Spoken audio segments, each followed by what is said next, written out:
Today we're diving into a crime that was so audacious, so brilliantly planned, it was supposed to be the perfect heist.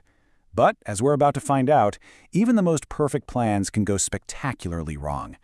This is the story of the Great Train Robbery. So, let's start with the big question, right? How on earth do you rob a moving train without firing a single shot?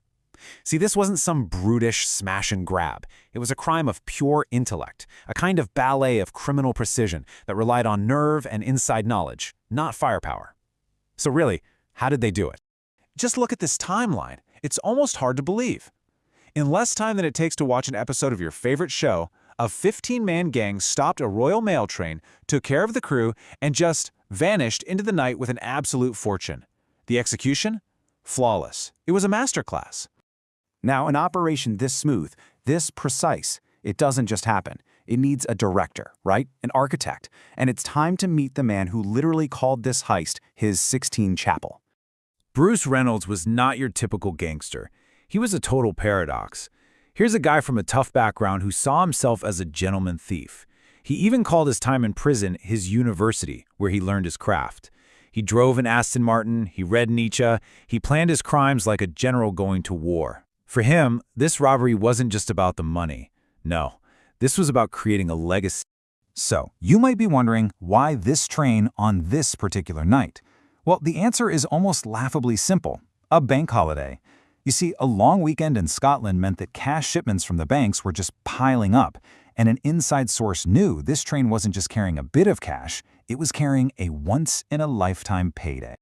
On any normal night, this mail train would be carrying something like 300,000 pounds. A pretty good score for sure, but not exactly the stuff of legend. But on this night, that number just exploded. We're talking an incredible 2.6 million pounds.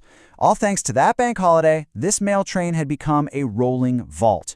For a guy like Reynolds, that temptation was just impossible to ignore. The gang's focus was laser sharp, zeroed in on a single carriage, the HVP, or High Value Package Coach. And here is the critical mistake that made the whole thing possible. These coaches were supposed to have alarms, barred windows, the works. But the one in service that night, an older model without any of them. It was basically an armored truck with the door left unlocked. So the target is set, the massive prize is confirmed. It was time. Time to put Reynolds' masterpiece into motion.